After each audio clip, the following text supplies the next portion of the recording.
Hello, and welcome to another episode of The Hump with Katie. I'm your host, Katie Thiroux, and I'm so happy to share today's episode with you with some amazing young women from the UK, and they call themselves Bassists with Boobs. Tune in to find out why. If you're new to The Hump, this is a series where I interview some of the world's most talented artists and musicians and find out why are they so amazing, how did it all happen, and ultimately, what can we learn from their journey. Before I bring you today's amazing episode, I'd love to thank our sponsors, and first up, we have the clothing company, Jams World. You guys, I absolutely love Jams World. I'm wearing a Jams World right now, of course, and the reason why I love it is because the fabric is made from 100% spun crushed rayon, and it keeps me cool and comfortable. They've been making clothing in Honolulu, Hawaii since 1964, and the artwork is so unique. It's screen printed right onto the fabric, and it looks like a piece of art. Go to jamsworld.com and use the promo code JAZZ15, and you'll get 15% off your entire online purchase. Next up, I'd like to thank Colstein's String Shop. I absolutely love Colstein's. They are doing amazing things for the bass community. They have 2 amazing locations in Long Island, New York, and a killer online store. Go to colstein.com and use the promo code KATIE10, and you'll get 10% off your entire purchase. All right, it's that time. I'm so excited to bring you today's episode with the Bassist with Boobs. You're going to have to listen to the episode to find out why they're called Bassist with Boobs. So without giving too much away, they started a social media account during COVID to promote underrepresented people in the bass world, one of which are women. And they've given an amazing platform to share so many people's stories and bring the community together. It's just amazing. I was able to catch up with all 3 founding members, and we just get into a bunch of different discussions and subjects. It was so much fun to talk with them. They're a hoot together. They're so much fun. So without further ado, let me bring you today's episode, Bassist with Boobs. Well, cool. It's so great to have you all on the hump. This is awesome. So I'm just going to get right into it. I've done one interview with more than one person now, which is fun. So we can kind of take turns. But, and I want to hear all your origin stories. But did you all meet during lockdown? Yes and no. So I met Phoebe back when, what was it? Royal Academy Open Day, I think. We had a room full of like string players, and someone would ask like who plays what instrument, like who plays double bass, and it was just the 2 of us in the room. So we kind of was like, okay, let's stick together. But that's when I met Phoebe, and then bumped into each other a few times during auditions. And then we didn't speak for a few years until I saw you on Instagram. So we met during the we were doing the exact same thing, auditioning for conservatoires, and it was just really nice to have someone that was along with you, and then Evangeline and I went to Royal College of Music together. I'm still there. And I didn't meet Evangeline until during the lockdown, after we started all the Bassist with Boobs stuff. It was literally for a Discovered Upper Bass interview was the first time we met. We literally went on the day, literally on the train. But I'm really interested to hear what your story was with you and Yijia, Phoebe and Yijia. Like, what was your story?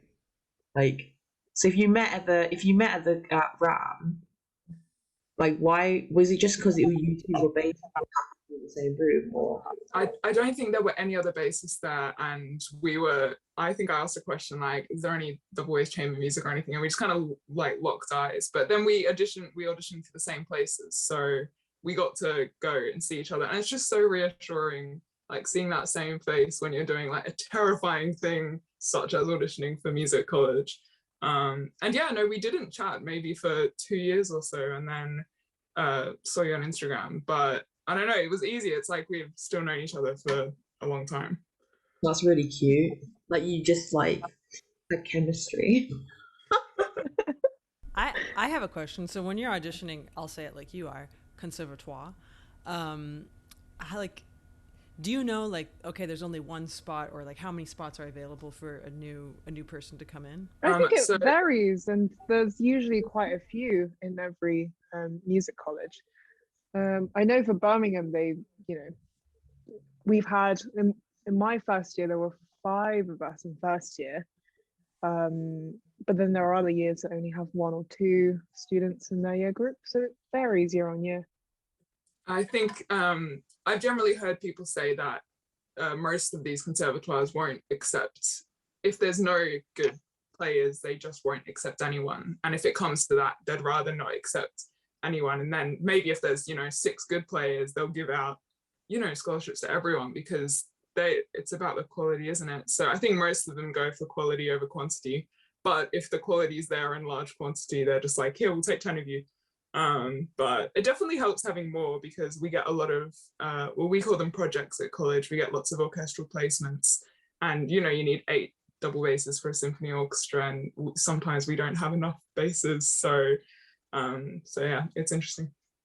I think my opinion varies a little bit from what you guys are saying. I think that it depends.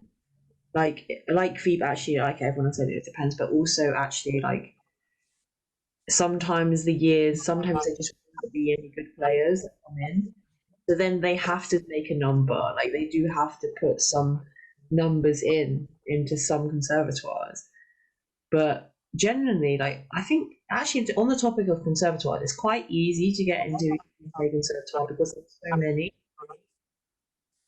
It's just funny now. Everyone's like, "Oh, I'm going to move to London. We know we'll get in." But there's actually, there's not a large amount. I think when I auditioned for the Royal College of Music, there were 12 of us for the whole year, for all of the years auditioning, I think, or maybe it was just undergraduate. But there's really not a lot. So I think that people need to kind of sit there and go, there is a chance of you getting into these places. You just have to go for it. If you don't go for it, you don't have a chance. So I think if anyone's wanting to go for these, world-class establishments, like you have just as much of a chance as anyone else to get into them, Also, I don't think any of the conservatoires in the UK are limited to just, I don't think any of them think, oh, we'll only take 1 or 2 new first years. Yeah. I think they literally see everyone and then make decisions. That's the same in the US, Katie. Do they have specific numbers they need to fill? Do you know? Yes, and I think they will fill them if necessary, but there's, so many schools here.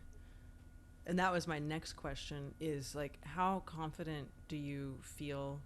Do you each know, is your goal to be in a symphony or in an orchestra? And how confident do you feel going to conservatoire in achieving that goal?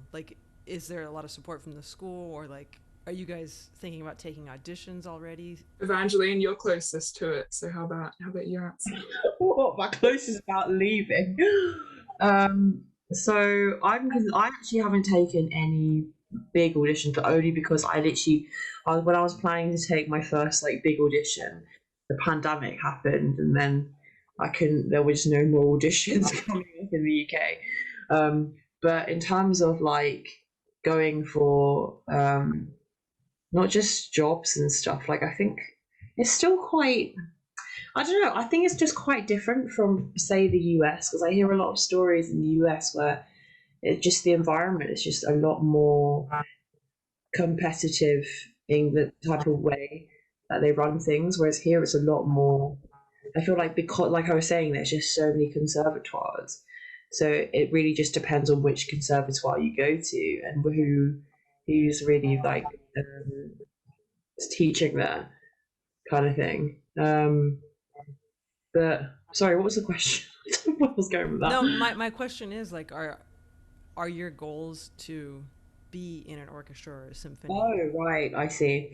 I would say for me, at the beginning, yes, but then, and it kind of thing is, the way most conservatoires are geared is that they kind of point out that because the people who are teaching there, they're all at the top and they're all in these big orchestras, and it's kind of expected that you do the same. But actually going through conservatoire, you meet so many different people, you meet so many freelancers, you meet so many of these different kinds of players, and then you realise actually out there's just so much more than just getting into a big symphony orchestra, and that's just, I don't know, that's not just what's out there. So actually I think my goals have changed. I mean, I really still love to play in a big orchestra, symphony orchestra, but honestly, I think sometimes I do there's just so much more to do. Especially in the UK, we have so many opportunities to do chamber music and just get in with other smaller groups and groups who do different genres and actually do specific. I think it's just such a great scene. Or there was such a great scene here. Well, I gotta tell you, that's what I studied, classical bass, all through the end of high school, like really seriously. And I thought that's what I wanted to do, was to, okay, I'm going to be in an orchestra. And I was playing jazz too, but then I had this sense of like, not panic, but like, it was more like dread and despair. And I was like, oh my gosh, I can't picture myself sitting in the back of an orchestra for the rest of my life. And it had nothing to do with like playing solos and things like that. I was just like, no, not for me. And I didn't see that.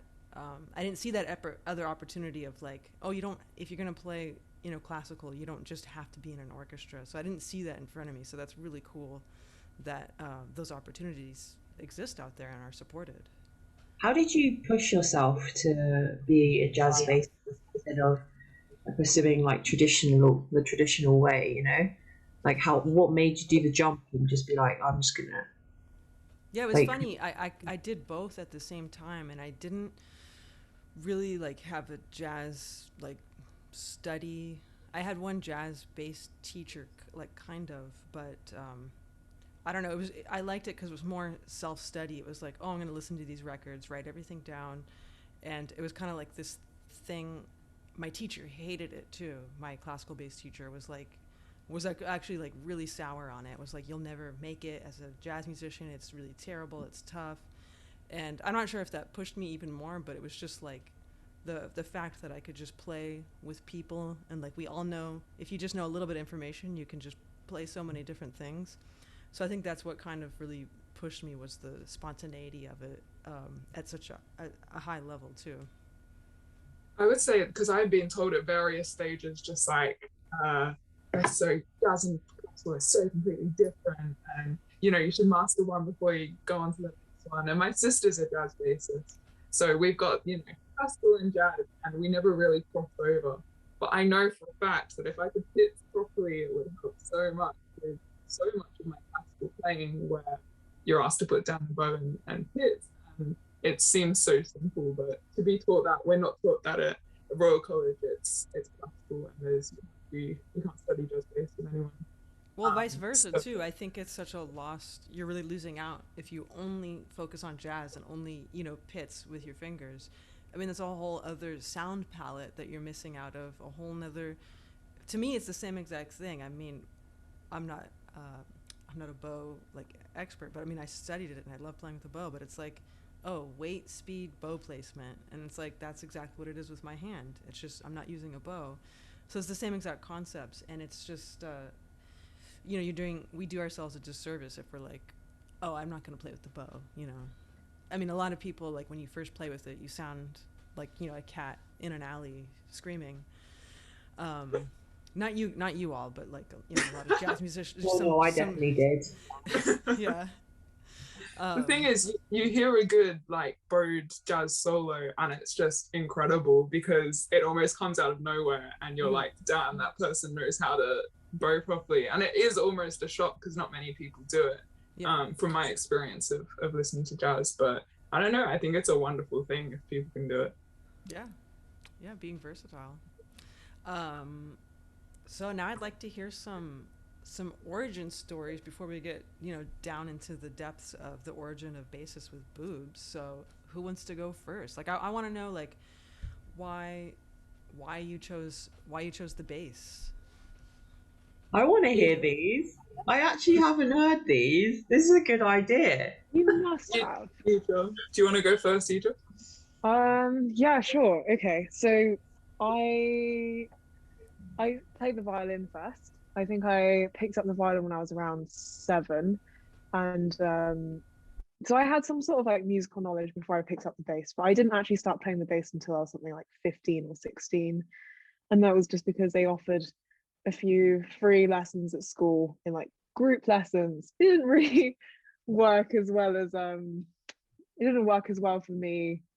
I don't think I had learnt that much in those group sessions that were only like 20 minutes long. But then after a bit of time, my teacher sort of figured out, oh wait, she can read music, she knows how to use a bow, kind of, you know, violin to bass, quite different, but some of the concepts stay there. And then as my friends dropped out of these lessons, I decided, this is kind of fun. I can take this more seriously. And then yeah, and at the time I was studying, GCSE music and then later on A-level music, and just kind of through those few years, I decided, no, I'd like to give this a go. I don't really want to study chemistry, which was the other path I would have gone down, I think. And I decided I like bass because it was so much more fun to play in a bass section and orchestra than violins. I'm so sorry, but it just is. The people are so different, and just being able to sit at the back and just listen to the whole sound come towards you and actually sit at the bottom and support everything else is so much more fun than playing the violin. Sorry. I think Evangeline, you're somewhat similar in that sense, right? Yeah, we have kind of the same story. So I started music because I was really I'm very asthmatic. If you hear me, I literally can't breathe. I'm a pug basically. So I started the flute because my doctor told me, they were like, yeah, you should do swimming, you should like play a wind instrument basically. That's what they told me, the doctors. And so I literally I played the flute when I was year 3, had a few lessons and then just carried that on for a bit. And then I kept moving, and Yijia, you did the free lessons at school, because around my area it was something the most unmusical area or something at the time in the UK or something. So they just shoved a load of arts funding in my area. So I got to play the violin, and then I got to play the cello, and then eventually I got to have free bass lessons. And so I kind of kept them all going for a while, and bass was always just such a good time, you know what I mean? I'd turn up and I'd play out of Caroline's Bassist best books and play reggae tunes, it was just such a good time. And I'd be in my violin lessons with my teacher just being making me cry, and same in my flute lessons. I'd literally be in tears because it was just it was really intense, It's kind of a more intense world. And then I think I did a switch gradually when I decided which one I wanted to specialise or which one I wanted to go to. Basically, all my teachers wanted me to go to conservatoire, and then so I went on a course. And it was a course run, and the tutor was Leon Bosch, and I saw all the other bass players. I met this other little bass player who was 15, and he was amazing. And I met Leon, and I discovered that actually bass was just such a virtuosic instrument. It was so gorgeous, and it could be played that way. And like you just said, when you're playing an orchestra at the back, just having a good time, and you're sitting in the violin section, just and they're just all loving themselves, it's all about me, I've got the tune. Whereas bass players, it's all yeah, we're just gonna play this pit, and it's a gunshot in the orchestra, bam, or you get to shake the floor, it's just amazing, and it's just such good vibes. Yeah, anyway, that's long enough story. Phoebe? So I, like Evangeline, played the flute. There seems to be a lot of flute and double bass players in London from my experience for some reason. And I played that for a year, and then I went to the kind of pick an instrument day at my high school in Australia where they have all the instruments, and I was I'm gonna play the cello. I saw the double bass. I didn't know the double bass was an instrument. And the dude who was teaching it just played a semitone, the Jaws theme. I was oh my god, that is so cool. So I started playing the bass because of that, and somehow my parents were yeah, do that, that's a great idea.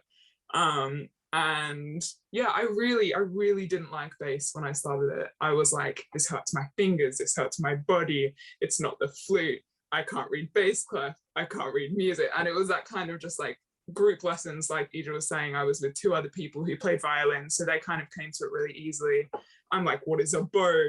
How do I use this? And then we came to the UK, and I swapped teachers, and she just immediately made me love it. And I think it proves how much your teacher impacts your decisions, because suddenly she just made me realize what sound I could make, and made me confident in my abilities.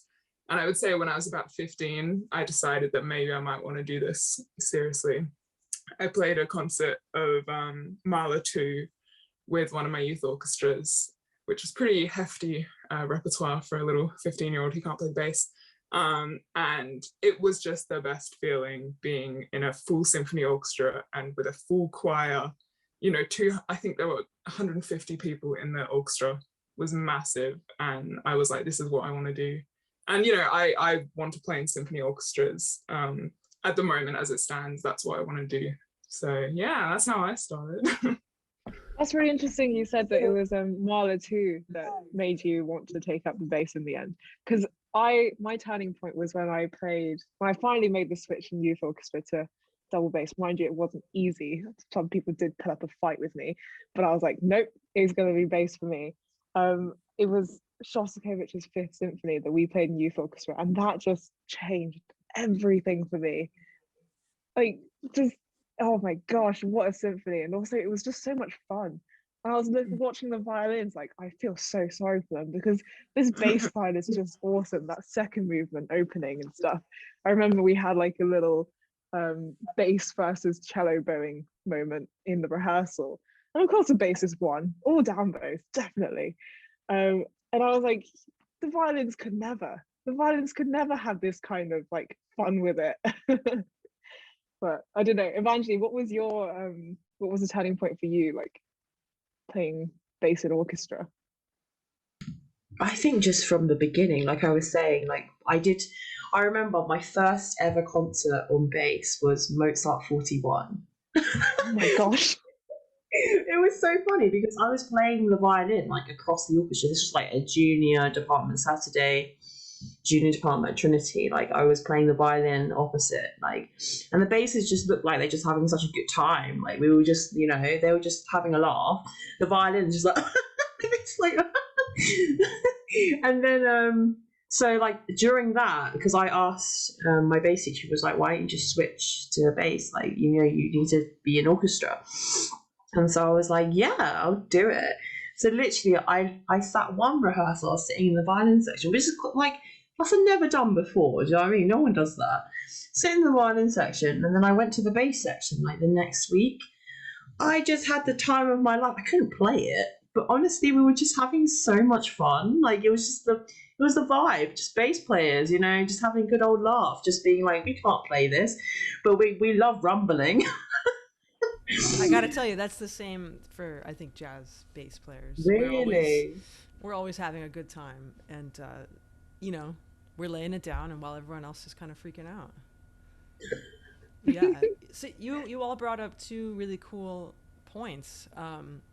One, it all seems like you all came to the bass a little bit later in life. You know, it's not like you were like 6 years old, 7 years old playing bass.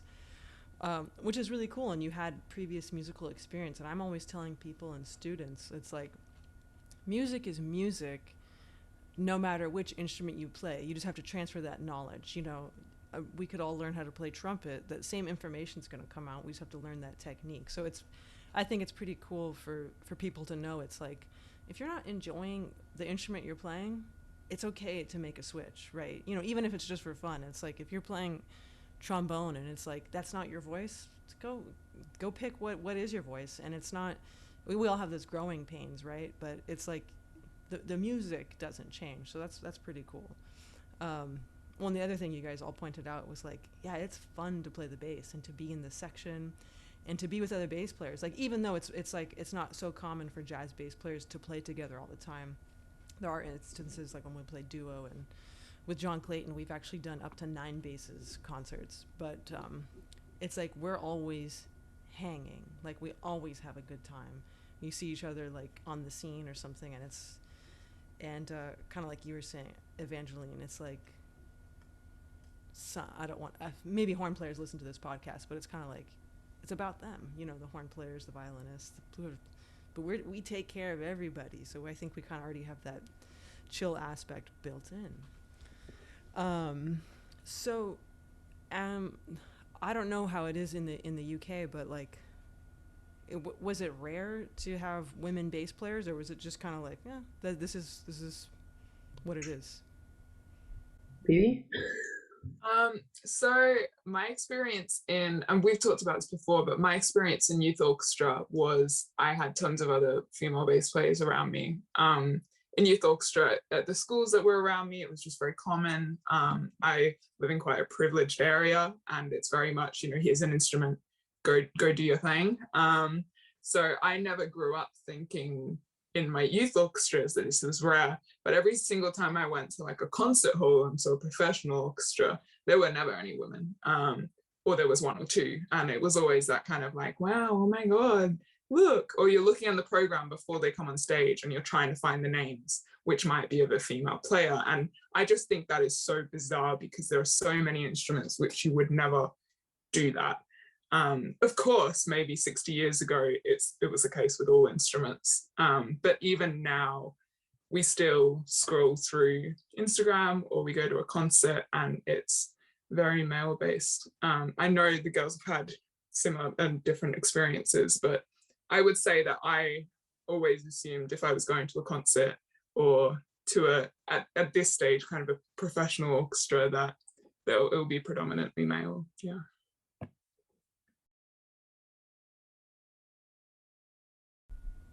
Anybody else have an experience? I was gonna say I would agree. In my youth orchestra, well, I mean, actually, in my youth orchestra, there were more boys playing the bass than girls at the time, and I know that's kind of changed since because we didn't have that many bass players in Berkshire at the time.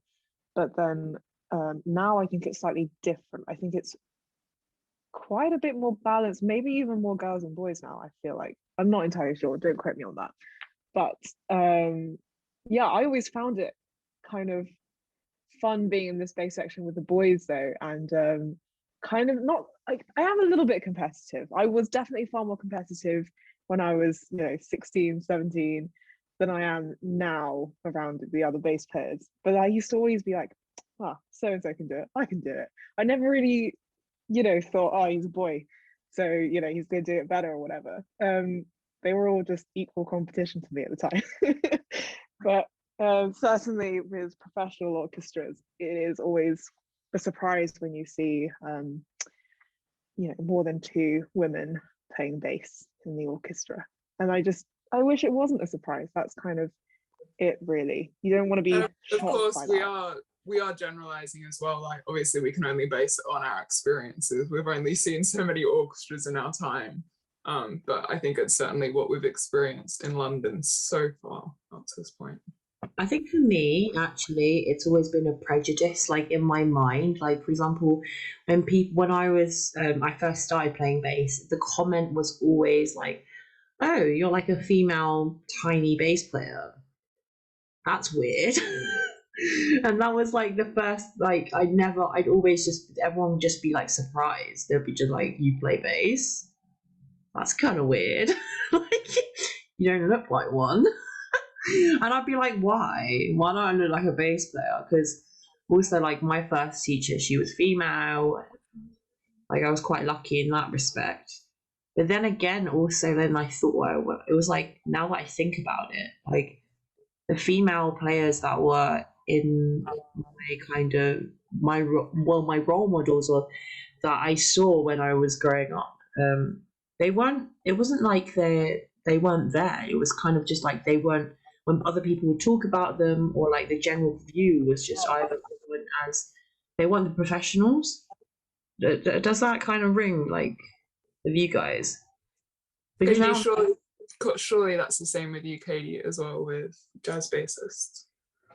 Well, yeah, it wasn't. I didn't realize it until I was like completely oblivious, and then someone brought up the point. I was talking to this great lead trumpet player, Tanya Darby, and she was like, growing up as a lead trumpet player, you're only the one, like there's only one lead trumpet player in a big band, so there's no one else has your job. And then I realized like, oh, there's only one bass player in a band, so you don't kind of like realize that you're the only female in there. So because I had never truthfully sympathized with women before that, who felt slighted, and now I direct the Monterey Jazz Festival Women in Jazz, and they were telling me, these high school students, their experiences as female, and I'm like, whoa, I had just never considered walking into a saxophone section and being the only female of all these sections, or trombone or something, because when you're when you're just one, that's kind of it.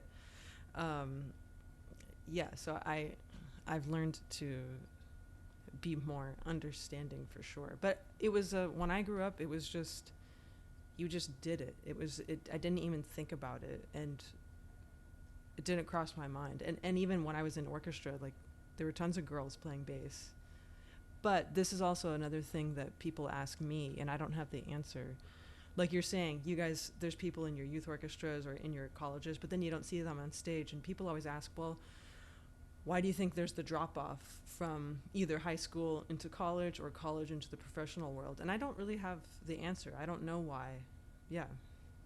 I mean, we don't have a clear answer, and we talk about this often. Like, we still talk about it now, kind of questioning ourselves as well, because we are now getting to that stage.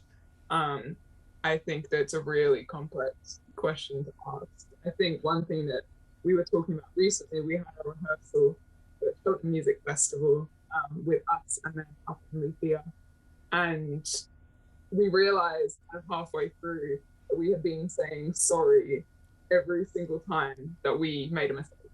I literally had to, at one point of the rehearsal, I literally had to ban the word sorry. I was like, don't you apologise. No, it was apologising. so tricky. It was so tricky not to. And we realised that, like, every time we were sight reading really tricky music, chamber music, double bass chamber music, and we were just apologising constantly. And we sat there for a second and we're like, do we think if this was a group of extremely talented bass players such as ourselves, and they were men, do you think they would they be apologizing the whole time? It's like we felt like we couldn't mess up. And it just makes you realize this, again, this is not the same with everyone. I think us 4 women who are doing this, our genetic makeup is to just strive for so much perfectionism that it gets in the way of making progress. And I think sometimes we need to be less apologetic, because we're just musicians and we play an instrument which doesn't have frets, it doesn't have keys to press down. Like, it's not going to be perfect, and that's fine. And I don't know if there's certain stages where some of us just go, well, actually we're not going to be perfect, so why bother go to these auditions? But I don't know, everyone has such different mindsets about this. I don't think there's one answer to this question, honestly. I don't think that the women aren't going to the auditions, because I do go to the auditions and you do see a lot of women there, very talented ones at that. It's just like sometimes you see the bigger orchestras and you just wonder why they're. We always talk about this a lot, actually. Every single time I bring up, someone brings up Bassists with Boobs to me recently, which is amazing.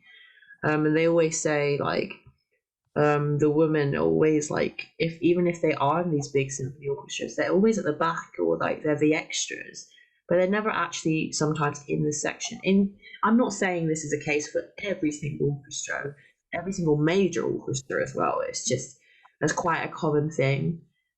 And then Yijia also always brought up we always go to the conversation of, then there's the topic of, then you look at the concert masters or you look at principals, and then the jazz bassists say, like, on the cover of things, and the publicity, basically.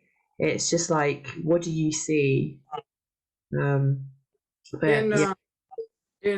certain orchestras where you do have you know that they have kind of male predominant, we've talked to women before who have said that they would much rather go for an orchestra which has a smaller section, where I guess, Katie, like you're saying, where it doesn't seem unusual to just have like one woman. So for example, we're talking about chamber music. You might be in a chamber group where you are the only bass player, and therefore you are a woman bass player, and it's not unusual. So there are some people who would just who would much rather not be that standout person, because it's not going to look. Whereas we're talking about, we want Evangeline to get into London Symphony Orchestra because it would just be like amazing. But as it stands, it would very much be like Evangeline kind of like, wow, purple hair, at this section. You know what I mean? I think that it's kind of also, we always start talking about like, because you know when you actually talk to orchestras and they always say, oh, who would you pick, who would you want to hire, kind of thing, and you'd always say like there has to be one, number one would be a good player, then number two also a good teammate and a good person to hang out with, and then you think about who do they want to hang out with, you know, and then you can even bring in the race card here, and you can bring in like all these kind of things, and it's kind of like, who would you want to be friends with? And then that's the kind of question that I think that's where the point is, because you want to be friends with female bass players, and it highlights how complex this issue is. Like, it's really, especially between countries, like it's very sociable over here, these departments, and when you're auditioning, you also might go out for a drink afterwards with the people who were auditioning with you, or who were potentially on a panel, and it's a bigger thing than just kind of a blind audition. You know, there's more levels to it than well, that. I think that goes across all music genres as well. I don't think it's just classical and jazz. Do you guys have an opinion, or do you ever feel like, because I know like physicality, like how you look, like do you guys think about that, or like when you see somebody, maybe like how do you want to be represented? Like you might see somebody, I try to have like 0 opinions, I just do what I want, but you're like, oh man, I wish they wouldn't dress this way because their music is really good, but then they're putting this out there. Like how do you guys feel like you represent, like people hear with their eyes nowadays, right? I know that's like an oxymoron, but how do you guys feel about that? I would say, personally, I look at people when I'm in rehearsal and I'm like, they look like they are so bored. Like, why are they here? And like, I would say that's how I judge. It's more kind of like, do they look like they're enjoying themselves, or do they look like they're engaged or interested? I would say it never crosses my mind like what they're wearing, what they look like. Instead, I'm just like watching a performer, like, are they communicating? And I feel like that's such a general thing as well. Like, I think that's what all humans do. We're just sitting there like, that person looks like they're so bored when they're playing. And it's not fun watching someone who doesn't look like they're enjoying. I would say that's how I judge people at the moment. I think because we run Bassists with Boobs, we see so many different people playing the bass. Like, we don't really, I don't know. I don't look at it so much. I never get surprised by what someone's wearing or doing whilst they're playing anymore.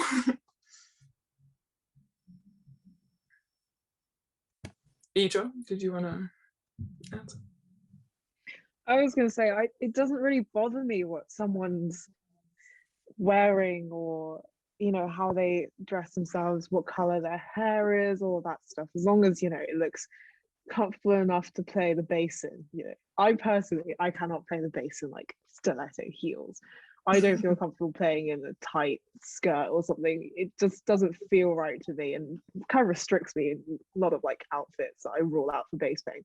But when I went like recital outfit shopping, I was thinking, yeah, okay, I'm going to rule out a dress. It's just going to be a jumpsuit. It has to be a jumpsuit, because then I can just trust that the bass won't slip and slide too much. And I don't know, that's kind of my train of thought. I'm very, just practicality is my big thing, you know, there's not much more to that. Yeah. Wow. I mean, talking to me, like, I've never really thought about what I think of somebody when they look like, I think, for me, because like, I kind of know that I'll be judged anyway, and kind of like everyone will be judged in their own way, because as humans, you know, we judge each other. But honestly, I don't think I've had I've really thought about. I don't think I've really thought about it actually. I think I thought about it more as in myself, of being like, should I wear this? Can I wear this? Or does this fit too much? You know, should I cover up my tattoos? Should I do this? Maybe I shouldn't wear that, you know, kind of thing, kind of process goes through my mind. Like, I should just blend in. To be fair, but before my recital recently, I literally went downstairs to my mum and said, like, am I showing too much boob in this dress? Like, is it appropriate? Like, is that? And it is kind of odd that we go through that process of like, it was perfectly acceptable, but you do sit there and you're like, is this worrying? And then you see incredible musicians like, I've forgotten her name now, the pianist who wears massive stilettos and like these gorgeous dresses where, yeah. And, you know, she has like a big slit up her leg and she looks absolutely fabulous. But, you know, it's obvious that, you know, she couldn't care and she's just loving it. And I know, like, Evangeline, when I met you, I thought your style was the coolest. And I was like, I want to dress like that. It made me want to be more like outlandish with my style. I was like, I can really push the boat here. But, you know, you do think you go to a rehearsal or something and you're like, how, I don't know, do I want to stand out? Like you just said, Evangeline. I mean, to be honest, sometimes, like, especially like we're being the only female, like all the bass players look the same sometimes. They're all wearing the same shirt and the same chinos and the same shoes. And I'm like, should I dress like that once? Because honestly, sometimes, like, I turned up to rehearsal yesterday. I was in my Crocs and I was wearing, like, it was hot. I was in like some shorts and like it was really funky. But like the thing is, it does affect sometimes the way people look at you. Like it does affect. But you just can't but the care. moment they hear you play, like the moment they'll hear Evangeline play, it makes me feel proven wrong even more. I'm just like, well, here I am. And like you said, like everyone's gonna have an opinion.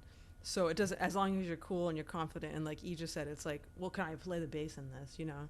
Yeah. But I brought it up because I don't feel bad for some women, but I'm like, oh man, you don't have to dress like that. You really play your butt off. But if they want to, that's another story, because it's like people are gonna have an opinion no matter what. So you just can't even think about it. I mean, you just gotta be completely unapologetically yourself. And you got to find somewhere else that fits that, because I'd rather sit there in my outfit where I'm happy and be happy rather than feel like I have to dress like everybody else. Yeah. But there we go. Well, I don't want to take up too much of your time left, but I want to get to how you guys like came to be together and what propelled you to create Bassist with Boobs, because it's funny. I mean, like in America, it's like you say the word boob and people are like, oh my gosh, that's like a swear word. Someone like wrote a bad review on one of my podcasts because Christian McBride said fuck, and it's just like, come on, people. Like, so even when I saw it, like for 1 second, I was like, whoa, oh yeah, I have boobs. Okay, well, moving on. So yeah, so how did this all come to be? So we kind of wanted to make a bass page supporting women and non-binary, other underrepresented genders. And that was the initial thought, like that's what we wanted to do. And my mum has always called me and my sister Bass with Boobs, because it was just a bit unusual to see basses with boobs, and bassists with boobs. And it seems like it's less offensive in the UK. I feel like there's more of a tendency to use swear words in the UK. But for us, it was always empowering, and she just thought, use it to your strengths, not necessarily using your looks to your strengths, but using the fact that you're different. You've got something to your name. People are going to recognize you because you're going to stand out. And that is not a bad thing. Ultimately, now we're striving not to stand out because we want to be just as equal, but we may as well use that to our advantage until we get to that point. And we thought the name was going to grab people's attention. We thought it was funny. We thought it was lighthearted. And I think sometimes people get a bit caught up on its meaning. And it is just fun. And anytime someone comments about it, I'm like, yeah, that's brilliant, because it is fun. And with this account, anyone that sees our account knows that it's a positive space. There are other accounts which we'll talk about, the bad things that happen in the music industry, which will highlight the problems and really delve into them. We choose not to do that on Bassist with Boobs. We choose just to be like, here is a whole lot of positivity. Here's a whole lot of smiles and a whole lot of really good bass playing. So yeah, I think that's how the name came about, and that was our initial thoughts. Evangeline, I think, was the first one to kind of come up with the idea. Well, who did the illustration? Yijia's friend, right? Sorry, I just couldn't get to that mute button somehow. So it was my friend from home who I went to school with. She does, what does she do? Architecture at Cambridge University. She's insane. And I think she literally did like, if you donate £3 to any of these charities, I'll do a quick doodle for you, whatever you like. So I was like, oh, okay, great. Let's have a double bass with bikini on, you know? Why not? Like how when we were trying to put up a logo, it was like, oh, could we put like a bra on the bass? Or like it was like, oh my gosh, yeah! I actually went and got my own clothes and put them on the bass. I was like, what if we now got an illustration of this? Do you still have that picture? Oh, I must do. I think I then took a photo of my bass and doodled on it on Snapchat or something. Yeah. That's how it all started. You need to keep the photo. I like to think that the logo as well shows how lighthearted it is. Like, obviously, you can't really take a double bass seriously with a bikini on it, can you? I mean, you can't take us seriously too. The whole thing just came from like, it's really not that deep, you know? All of this stuff. It was really like a thought. I just wanted to literally. We didn't literally mean it to be because at the moment it's literally like a movement. And it's so great that it's become what it is. But literally, when I just was like, I remember just being when the pandemic first happened, when when we're all on Instagram, I remember looking at all my saved posts, and I had a specific folder for like women bass players to when I feel discouraged, I wanted to look back to, and I just really wanted to share that, and kind of just like. The thing is, I was always scared to start a page for myself. And so I asked Phoebe, and then who also asked Yijia, who we also, and then when we just talked about it, like it would just sound like such a great idea altogether. And like we created it in like 5 minutes, including like the logo. So it was just like really lighthearted. It's all about we're the bassists with boobs. Here's us looking at loads of other amazing bassists.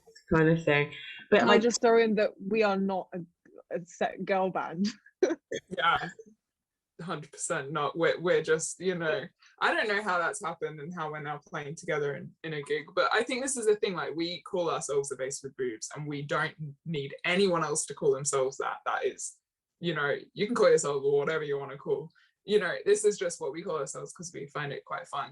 But no, we like you said, Evangeline, like we just started it to become a space for people to like access these videos, and you know, there are some people who wouldn't come across this content otherwise, because you know, Instagram, the algorithm of Facebook, of Instagram, the more you watch one specific video, the more you watch one specific person, it's only going to show you people like that, and this is the danger of some of this. And I will find, most of us find that we see certain type of people now because of Bass with Boobs. But I don't know, it's such a lighthearted space. We feel so lucky to have created what we've created. Like, we do just sit there sometimes like, this is mad. And I think we're like... Well, I like too, like you're highlighting all sorts of bass players. Like, you know, they don't have to have like quote, like a name or even like international notoriety. It's like, you're just like you're saying, it's like these people are out there. Check them out, you can do it too, type of a thing. And I mean, how many people do you think you've highlighted at this point? We have a list, but I think the people that we've featured, so when we do the feature and we get them to write a bit about themselves, sometimes we just repost people's videos, but when we've featured, I think we've featured about 120 people now, maybe, and you know, that's them responding to us, sending us their material, and like that is insane. Like, they've communicated. Also, these people are mostly just on Instagram, so this is not even in the real world. This is just people who post on Instagram. We've been asking, and even if you think about it, we went into the world of YouTube and asked, you know, people there, like that would be a whole different game. I think so there's just so much more. Yeah, and you all are like so great at the social media, and it is lighthearted. It's super lighthearted, and you know, when you do the feature and people share their experiences, it's not always like doom and gloom. A lot of it is just like positive, go out there and go do this. I mean, I think it's fantastic. And also, let's talk about, yeah, it is kind of become a movement, and it was so cool to see you all featured on Discover Double Bass with Jeff Chalmers. Like, I thought that was so cool that he took that initiative, and you had the huge event for International Women's Day back in March. And so what was that experience like? Can I just say something? So when I first went there, because now I can say it, right? When we first went there, literally we were all so excited because it was just like such a big thing for us. Like we didn't start very long ago, and I felt like we literally did one interview with Anna yeah. I'm so sorry, Anna.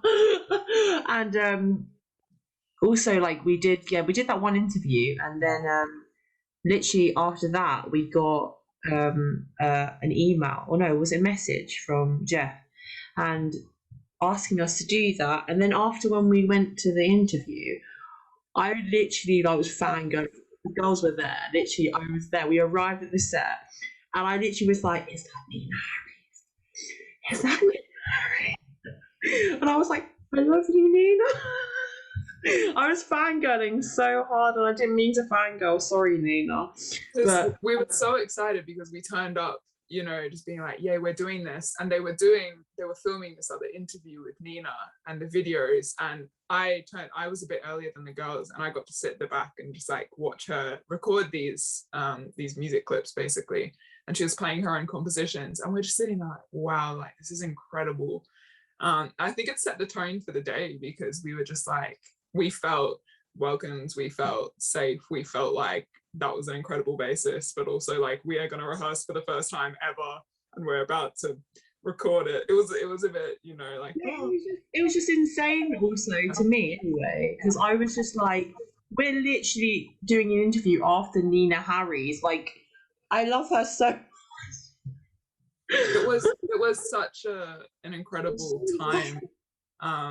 It was so inspiring, and I think we inspire ourselves as well. We inspire each other constantly, because we do spend a lot of time talking and calling and messaging.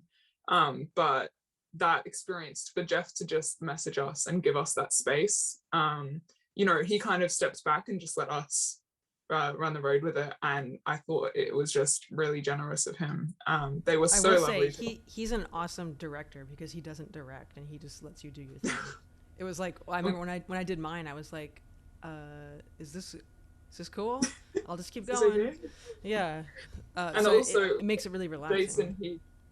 Jason Heath as well. When we did podcast with him, it was just incredible, and he had so many brilliant things to say and his own experiences to share with us, and we really valued him being so open with us about what his experience, the same way that you have already. And we just want these conversations. We don't want to be talking at people, like we want to talk with people. So yeah, I'm definitely a sharer. All these like experiences with Discover Bass and Jason Heath, and you know, from me being on the String Virtuoso team and everything, you just realize more and more that behind all of these big platforms and stuff are just people. They are just people who like the bass, and that actually it's very easy to just have a conversation with people and get the ball rolling on something, or get involved in a project, or anything really. We're all just humans at the end of the day. Yeah, that's true. We all just come together because we love the bass and we love the music. Yeah, and I was just gonna say, I definitely share a lot, just because it's like you never know who needs. I mean, social media is fun. I don't care. People can say whatever they want, and it's like it might help somebody, might piss somebody off, but that's cool. That's you're putting it out there. So, cool. I don't really have much else to expound upon. I know I'm not as like Jason Heath is awesome. He's a great interviewer, so I'm not as wordy as he is. But this was really great to meet all of you and to hear each of your stories, and I just love what you all are doing with Bassists with Boobs. I think it's incredible. It was just so nice to chat to you, because I don't think we, especially this is just so cool because take you through. It's incredible. And I remember my sister being like, oh, you should check out this bassist, Thiroux. Like, she's incredible. And then I remember the first time you, I think, commented on one of my posts or shared something, and I was like, oh my God. And I messaged my sister. I was like, oh my God. And this proves like the power of social media and the power of, these platforms which hold so much significance in people's eyes. Like Bassists we have no idea who could be seeing this and going, okay, I want to be a bass player now. Like, I could do this professionally because look at all these fantastic people that are doing it too. So thank you for your own platform as well, because we love following you. You're welcome. I thought of one more question, because I was doing the International Society of Bassists. I did a couple things for them one day, it was so fun. Like, I had, again, you don't even think about it, there were tons of girls and like little 6 and 7-year-old girls. It was so cool. But do you feel that the platform Bassists with Boobs has helped illuminate some things for some male bass musicians, or even male musicians in general, who maybe have been like, oh, I didn't know that happened, or even if they might have said like, oh, I didn't know saying that would maybe be offensive or hurtful? Has anyone ever said that to you? Phoebe? Oh, definitely. I think all of our colleagues have had some kind of realization when we've brought up scenarios. It's not like we're even telling them off or something, but just through some of the stories that we share and hear from other people and discuss, there's a lot of things that you then realize about your own actions. Like, plenty of things that I've changed in how I speak and how I approach other people and how I view other people actually came from just seeing our own posts and questioning things ourselves. And certainly with my male colleagues, I think they're just being a lot more mindful in a lot of ways, or just, as long as you listen to what someone else is telling you story-wise and stuff, and keep an open mind, you can form your own opinions, but always give something a chance first. Yeah, I had someone very close to me, I'm sure he won't mind me saying, my boyfriend, and he said to me at one stage, he's just like, can I be honest with you? Sometimes I don't understand why this representation matters so much to you. And I was like, thank you for being so honest, because otherwise we have no idea what other people are thinking. But he was being completely just like, I have never felt this in my own personal experience. He's a bass player as well. And so I just explained to him like why it's important and why personally I think it helps so much with my development as a bass player. And it's just like, okay, cool.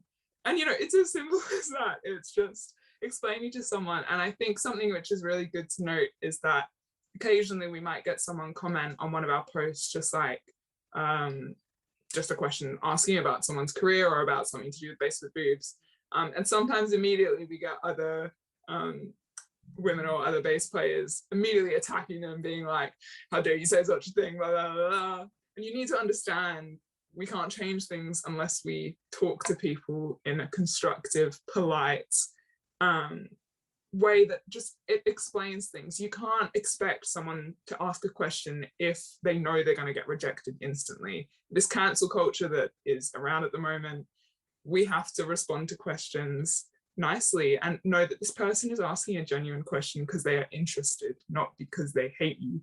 So I think that we try and show that on Bass with Boobs as much. We don't want to delete any kind of hate comments unless they are extremely rude, because we want people to understand that we're up for having conversations. We're not here to shut anyone down.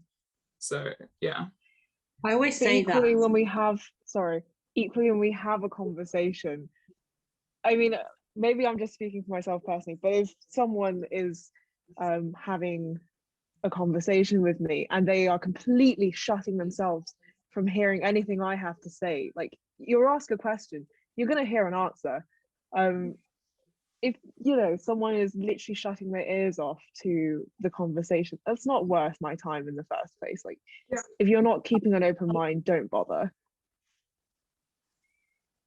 I was gonna say that even the hate comments we get, or like the kind of even negative responses, or the even just genuine questions, it's all like, I think just all of this kind of conversation, or even hate comments, is kind of just a good thing that we are talking about the situation, and there's this kind of, I feel like, especially as us Brits, I feel like as women we don't feel we don't want to speak up, because there's a lot of people in the industry that can't speak up because they don't want to ruin their career, or they don't want to say that say anything at all about this kind of topic. And based kind of a basis with Boobs, people kind of like the fact that there's a place where you can, even if you're throwing a hate comment out there, it's just kind of like there's this platform for kind of saying things that saying that actually female bassists can play, kind of thing. I think that's just, a lot of people have said that to me, and even if someone doesn't get it, we've had quite a lot of instances where people don't get it at all, and that's completely fine, as long as it's there. Even if you're not willing to learn about it, it's out there.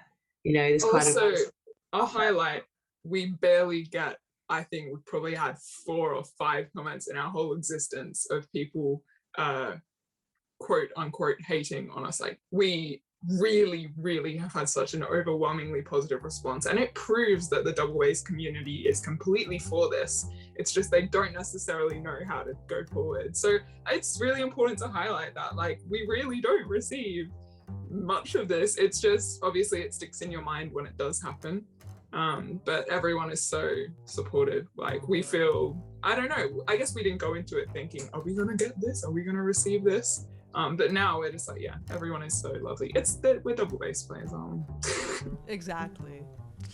It's a really nice community anyway, so Of course. we're all for each other in the end. Yeah, we all support each other, and it's about the music and making the music great. Well, Yijia, Evangeline, Phoebe, thank you so much for taking the time. I'm glad we got the time figured out for this. So appreciate it. Love what you all are doing individually, and we'll all just keep doing our thing. Yeah. Thank you so much for having us. Yeah. All right. Bye. Bye. Bye.